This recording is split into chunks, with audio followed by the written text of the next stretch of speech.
In his opinion, the Rolling Stones are a blues cover band, and Paul McCartney hates them. In a recent interview published in The New Yorker, the 79-year-old former member of the Beatles provides insight on the ever-present controversy regarding which British musician is the greatest. Have Mick Jagger and the Rolling Stones been the target of Paul McCartney's recent verbal assault?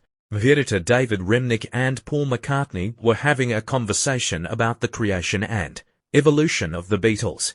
McCartney said that he and his comrades worked with a wider musical palette, in spite of the fact that the majority of people would agree that the Beatles are the most successful rock band of all time. The Rolling Stones declared themselves to be the greatest rock and roll band in the world in the late 1960s, right before the Beatles called it quits. In the beginning, the Stones would perform covers of songs written by other artists. Some of these songs included I Wanna Be Your Man, which was written by John Lennon and Paul McCartney, as well as It's All Over Now, which was written by Bobby Womack and his sister-in-law Shirley Womack.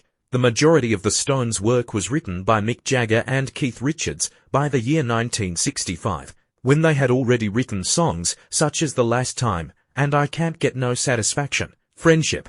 The Beatles and Stones must not allow that to be place. For decades, the Beatles and the Stones have been engaging in a back-and-forth relationship with one another. On the occasion of an interview with Rolling Stone in the year 1970, John Lennon stated that they were not in the same class, musically or power-wise, ever. Additionally, Jagger and McCartney got into a fight a year ago, following McCartney's statement to Howard Stern that there are a lot of differences. And I like the Stones, but I'm with you, even great with the Beatles. Mick Jagger responded by saying, that was very funny. And he said more than that, he's a kind and gentle individual. There is obviously no other competition.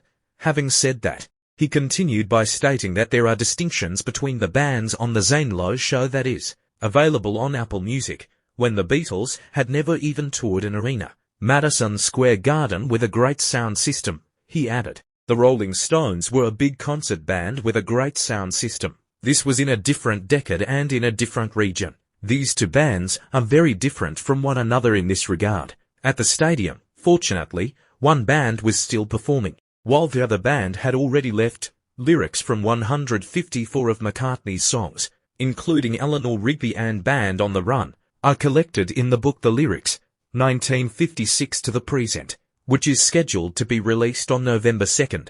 Sir Paul's most recent criticism comes in advance of the publication of McCartney's book. On November 25, 26, and 27, audiences will be able to watch the documentary series, The Beatles, Get Back, which was directed by Peter Jackson. The series will be available on Disney Plus in 3 parts. While Jagger and Richards' Twitter accounts did not respond to McCartney's recent comments, the Rolling Stones did not provide a response to the remarks. The Associated Press claims that Paul McCartney stated that John Lennon was the one who intended to disband the Beatles.